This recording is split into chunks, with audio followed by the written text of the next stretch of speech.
Chers amis internautes, nous sommes dans la joie de nous retrouver pour notre nouveau numéro d'Info pour tous. Et nous vous rappelons qu'au cours de cette émission, nous revisitons certains sujets qui font l'actualité à la lumière de la Bible.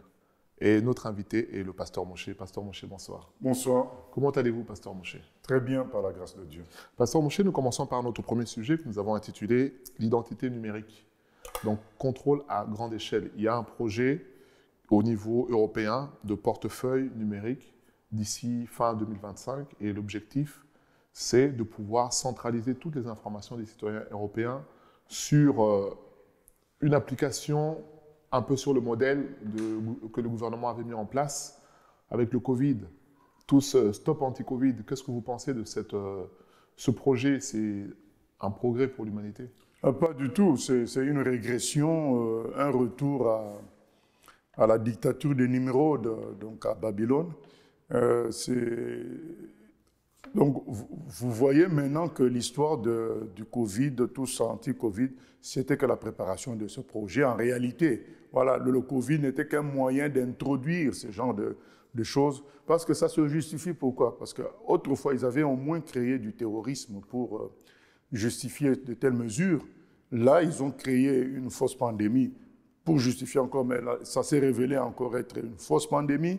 Donc, du coup, ils sont obligés de sortir quand même du bois, une fois pour toutes, de dire leurs intentions de contrôle de l'humanité. Parce que comment expliquer que dans un portefeuille numérique, on appelle ça portefeuille, il y a carte bancaire, il y a permis de conduire, puce téléphonique, donc ça dit que vous prenez l'existence de quelqu'un entre vos mains, quoi. C'est pas normal, ça c'est le contrôle diabolique. Mais certains trouvent que c'est une avancée parce que ça permet de centraliser tous les documents. On n'a plus besoin d'avoir différents documents qu'on peut perdre par ailleurs. Donc non, là, tout est centralisé. Non, c'est pas un progrès. C'est un progrès dans le mal, dans le contrôle. Si les gens avaient pris des mesures de liberté, hein, les lois, les droits de l'homme, le droit universel de l'humanité, tous ces droits-là, toutes ces mesures pro-liberté, c'est dû au fait que les gens ont vécu des époques où il y avait des dictatures très fortes qui centralisaient les infos, qui contrôlaient. Ce n'est pas nouveau. En URSS, c'était déjà le contrôle du parti, dans la famille. Dans une famille, il y avait la maman, le papa, personne ne critiquait le gouvernement parce qu'on ne savait pas qui allait vendre l'autre. Donc c'est connu. C'est pourquoi les gens ont mis des barrières avec toutes les lois pro-liberté. Et quand on ramène de tels projets, ça veut dire qu'on balaye toutes ces barrières, nous retournons en arrière. Et c'est curieux puisque avec cette application Tous Anti-Covid, le gouvernement arrivait à avoir le statut vaccinal de chaque personne. Et est-ce que vous pensez qu'avec ce projet, le but c'est de pouvoir aussi faire de l'intrusion, de pouvoir savoir qui est qui finalement? Qui est qui? Qui dépense quoi? Combien? Parce que c'est-à-dire que comme ça sera un portefeuille numérique, aujourd'hui avec tes 20 €, tu vas acheter des mangues, tu vas acheter des kiwis, ben, personne ne saura. Mais quand tu utiliseras le portefeuille numérique, ta banque saura qu'est-ce que tu as fait. Ta banque pourra dire, ça ne sort pas. Donc c'est-à-dire que l'État pourra fonctionner avec la banque pour dire, sa carte est paralysée, ça ne marche plus. Voilà. Ta carte est mise entre parenthèses pendant un temps, puisque la banque est en connexion avec l'État. C'est grave, c'est le contrôle total. Vraiment, si ça ne réveille pas les gens, je ne sais pas qu'est-ce qui va les réveiller. Alors, le journaliste qui parlait de ce projet de loi dit deux choses. Il parle de la Chine comme étant le modèle d'un contrôle de la population. C'est ce qu'ils veulent faire avec ce projet. Mais il parle aussi des États-Unis comme étant le maître qui veut soumettre l'Europe avec cette loi. Que pensez-vous de ça, pasteur Moshe? La Chine, c'est le terrain d'entraînement. Donc c'est là que se mettent en place impunément, puisque c'est la dictature ouverte, ces mesures de contrôle. Et les États-Unis, c'est le terrain de la supervision. C'est l'endroit de la supervision de l'établissement du nouvel ordre mondial. Donc, effectivement, ces technologies-là sont déjà mises en pratique en Chine, mais ça a transformé les humains en quoi? En animaux. Les Chinois sont devenus des animaux qui obéissent même plus que les Chinois. Nous avons vu pendant le Covid des Chinois dans les aéroports, aéroports français. Donc, nous aurions compris que, que dans l'avion, avant d'atterrir en Chine, ils mettent leur combinaison nucléaire contre le Covid. Mais non, ils se promenaient avec ça en France, dans l'aéroport français, en combinaison. Donc, vous voyez que quelqu'un a peur de son gouvernement, même à l'étranger, quoi. Donc, c'est devenu des animaux, les Chinois, et privés de toute liberté, contrôlés à fond. Ce n'est pas ça que Dieu veut pour l'être humain. Dieu a créé l'être humain libre. Rendons-nous compte que le Créateur lui-même nous a créés libres. Mais qui es-tu alors pour nous soumettre? Pasteur Moshe, nous passons à notre deuxième sujet, le trafic d'enfants, un business de l'horreur, nous avons intitulé. Karl Zero, qui est un journaliste français, parle d'un film de Tim Ballard, qui est un Américain, qui fait un film, en quelque sorte, qui raconte un film qui est basé sur des faits réels de trafic d'enfants. Est-ce que vous avez entendu parler de ça, Pasteur Moshe? Oui, j'ai entendu parler de ça, même avec une certaine joie, au moins les choses seront dévoilées. Bon, ce qui fait mal, c'est que ça fait un moment que ce monsieur-là, Karl Zero, ça fait un moment qu'il dénonce. Mais il n'y a pas que Karl Zero, c'est ce Tim Ballard-là, ça fait un moment qu'il met en ligne des vidéos réelles. C'est-à-dire qu'il surprend le trafic, il filme le trafic parce qu'ils ont une équipe solide, ils ont des hélicoptères, ils ont aussi des commandos qui les accompagnent sur le terrain. Ils filment ces exactions et ils mettent, personne ne réagit. Il y a quelqu'un qui et toutes les plateformes ont refusé de diffuser ça. Ça, c'est le film. Voilà. Mais maintenant, les vidéos réelles, les gens ne donnaient pas suite, ne réagissaient pas. Maintenant, il y a quelqu'un qui a eu l'idée de faire le film. Et comme les gens aiment tout ce qui est bien enrobé, alors là, le film fait succès. C'est à notre joie que tout le public sache ce qui se passe en réalité depuis longtemps. Ce trafic-là, c'est vieux. L'histoire d'Epstein. Trafic d'enfants. Oui, avec le prince Andrew. Trafic d'enfants, l'autre qui le fournirait. Trafic d'enfants, mais pour des sectes, des gens qui sont au pouvoir. Ils sacrifient les enfants dans leur rituel satanique. Mais ça, c'est vieux depuis longtemps. Gérard Fauré, il en parle, celui qui était fournisseur de drogue de tout Paris. Mais il en parle de tout ça, des sacrifices, des rituels sataniques. Ça existe depuis longtemps, mais il est écrit dans Marc 4,22, il n'y a rien de caché qui ne doit être découvert. C'est le temps de Dieu pour dévoiler toutes ces choses. Alors, on parle d'un business de plus de 152 milliards de dollars par an. Par an. Et un enfant qui coûte environ entre 50 et 80 000 euros. C'est atroce. C'est atroce. Les gens ne veulent pas croire en Dieu alors qu'ils voient le diable en face. Ça me dépasse. Parce que quand on entend de telles choses, on dit, mais il y a le diable en face. S'il y a le diable en face, c'est qu'il y a un Dieu aussi. Voilà. Donc mais malheureusement, malgré le fait de voir le diable en face, les gens ne veulent pas voir Dieu qui est au-dessus de tout. Mais comment on peut expliquer, pasteur, que l'humain arrive à ce niveau-là? On a vu un reportage en Europe de l'Est où des femmes portent un enfant et, après l'accouchement, livrent cet enfant-là à ces pratiques d'esclavage sexuel et finalement pour de l'argent, finir à être tué pour prendre ses organes. Mais pour de l'argent. Comment on peut expliquer ça? L'amour de l'argent et la progression du mal dans l'être humain. La progression du mal dans l'être humain est sans limite. Donc quand les esprits, les démons possèdent d'un être humain, ils peuvent l'amener à toutes sortes d'extrémités. Rappelez-vous de chambre à gaz, de la solution finale avec Hitler. C'est des atrocités, mais ça c'est le sommet. Mais il y avait les Ersatzgruppen, donc des gens qui assassinaient les Juifs, donc ils prenaient 900 Juifs, ils leur faisaient faire la force dans laquelle ils allaient tomber quand ils allaient tirer sur eux. Vous tuez 900 personnes. Ça a troublé même les soldats allemands. C'est pourquoi ils ont pensé à la solution finale où il y avait des chambres à gaz. Il y a un groupe qui amène les gens dans le train, il y a des gens qui gèrent le train, il y a des gens qui les accueillent, il y a des gens qui les amènent dans la chambre à gaz, il y a d'autres personnes qui allument, qui envoient le gaz. Et voilà. Donc, ils ont réparti parce qu'un être humain ne pouvait pas supporter de voir tout l'ensemble. Alors, ils ont segmenté l'atrocité pour faire qu'il y ait la culpabilité qui baisse. C'est pour vous dire combien le diable peut rendre les gens mauvais d'imaginer tout. Surtout que c'est un trafic international, parce qu'aujourd'hui, dans des pays d'Afrique, on parle beaucoup d'enlèvement d'enfants. Pas que d'enlèvement d'enfants, d'enlèvement d'humains tout court pour faire des trafics d'organes, et en plus d'enfants pour bien d'autres choses. Donc cette dame-là qui vend son enfant, possédée par l'esprit, par l'amour de l'argent, c'est ce qui atteindra, c'est ce niveau de possession-là, ça atteindra tous les gens qui refusent Dieu. Ils arriveraient au niveau de devenir comme des animaux. Mais il y a une forme d'incrédulité quand même. Malgré l'horreur qui existe, les gens semblent tellement loin de ça, on se dit que c'est pas possible. Carl Zéro parle par exemple de la petite Lola en région parisienne, certains ont entendu parler de ça, qui a été enlevée par cette jeune fille qui l'a tuée, qui a abusé d'elle, qui l'a tuée, qui l'a mis dans une malle.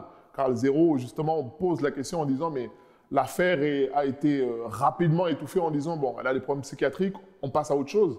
Mais Carl Zéro dit qu'il y a quelque chose qu'il faut interroger pour voir. Est-ce que cette femme ne fait pas partie de ces réseaux-là? De satanistes. Voilà, c'est ça, ça a été un sacrifice satanique.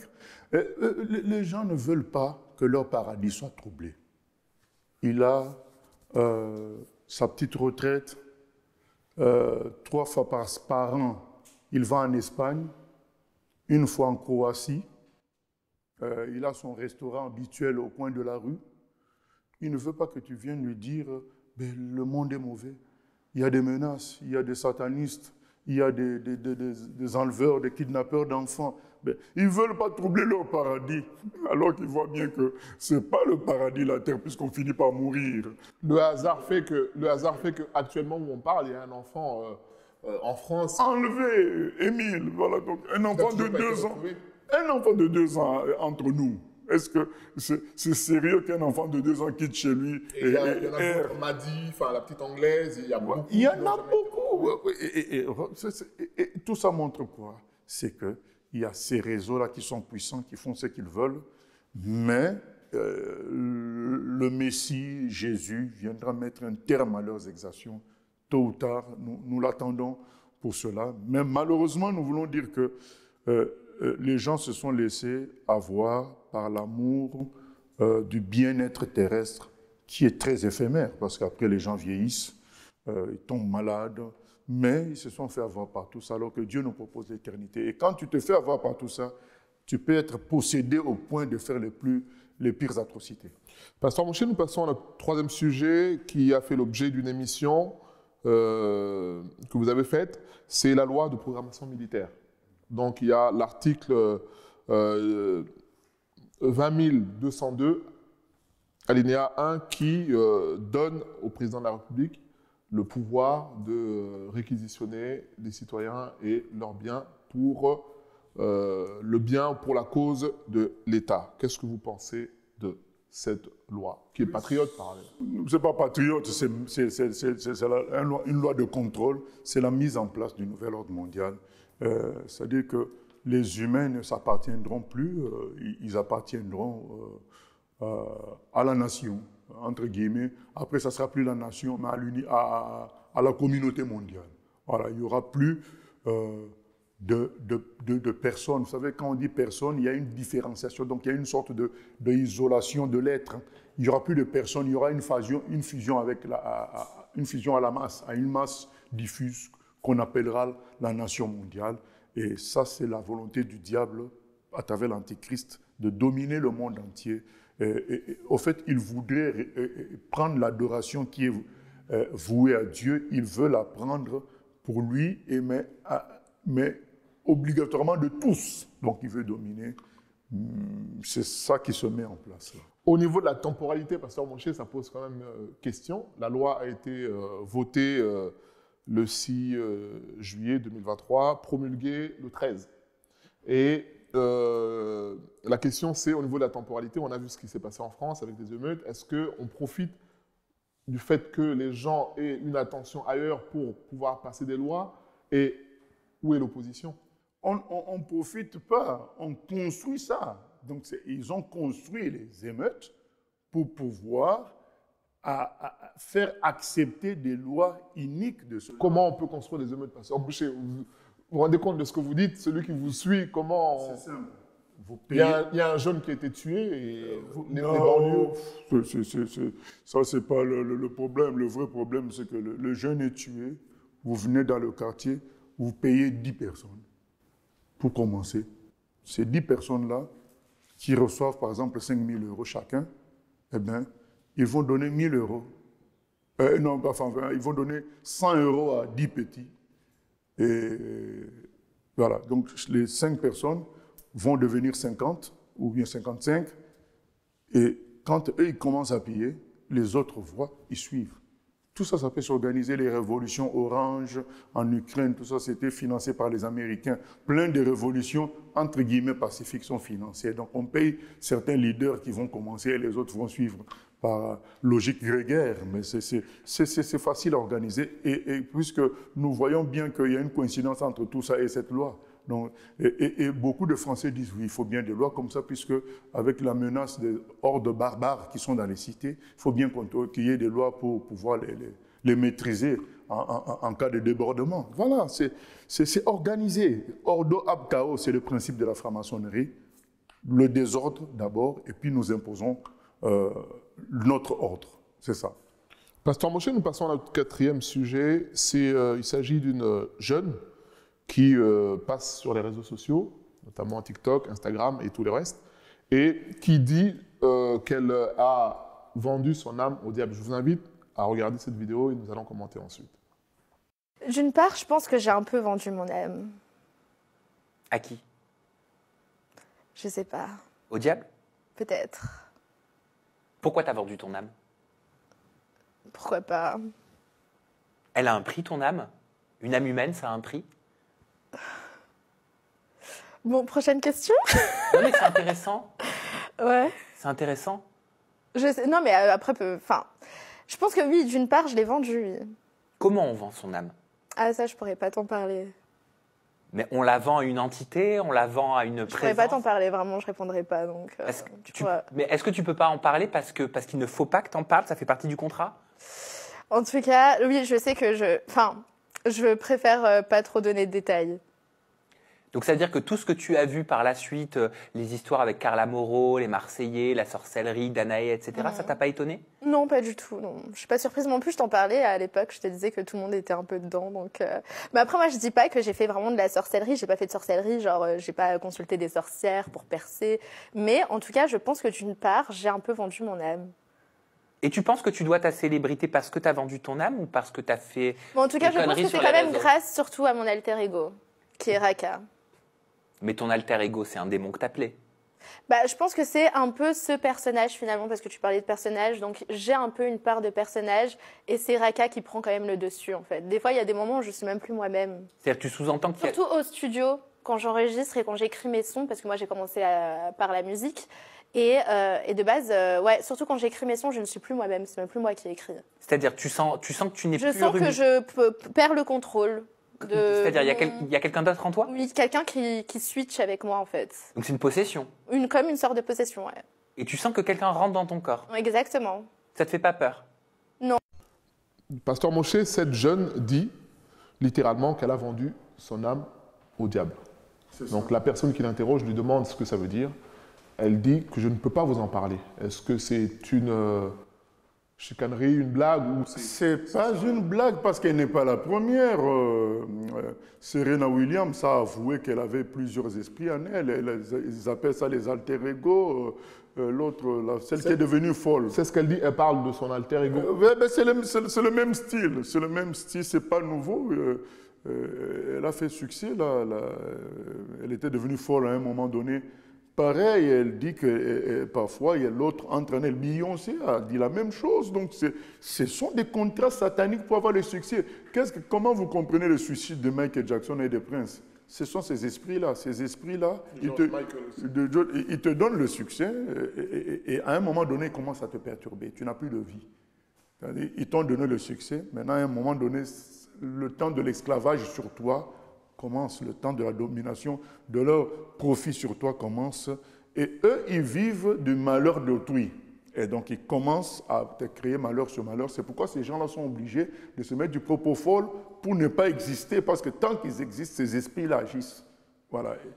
Est-ce qu'on peut faire un lien avec ce que dit la Bible? Satan propose à Jésus en disant, si tu te prosternes, je te donne, devant moi, je te donne tout. Est-ce qu'il y a un lien avec ça, puisqu'elle dit qu'elle a donné son âme au diable pour percer? Et voilà, et Satan lui donne la popularité. C'est exactement cela, c'est que Satan a proposé à Jésus, mais ça c'est vieux. Au fait, la différence avec le passé, ce n'est pas les choses elles-mêmes. Ça existe depuis longtemps. Les Michael Jackson, toutes les stars d'autrefois ont fait les mêmes contrats, sauf qu'aujourd'hui les gens le disent.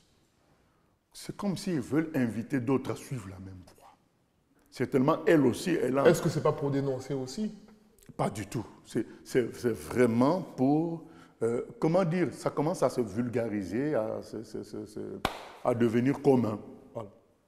Puisqu'elle elle parle aussi de son alter ego. Elle dit qu'elle, quand elle écrit ses chansons, il y a quelqu'un qui prend possession de son corps et finalement, ce n'est plus elle qui agit. Elle avoue que c'est des esprits qui entrent en elle. Ce sont ces esprits-là qui vont chanter, qui vont composer, qui vont faire toutes sortes de choses. Et quel message on peut donner finalement, Pasteur Moshe, à tous les jeunes qui suivent toutes ces personnes, qui écoutent aussi la musique, puisque parfois il y a des débats dans certains milieux où on déconseille d'écouter la musique qui ne glorifie pas Dieu, certains refusent. Est-ce qu'il y a un conseil à donner par rapport à ça? Qu'est-ce qu'on peut... Est-ce qu'il y a encore un conseil à donner alors que la personne elle-même dit qu'elle utilise des esprits? Y a-t-il encore un conseil à donner?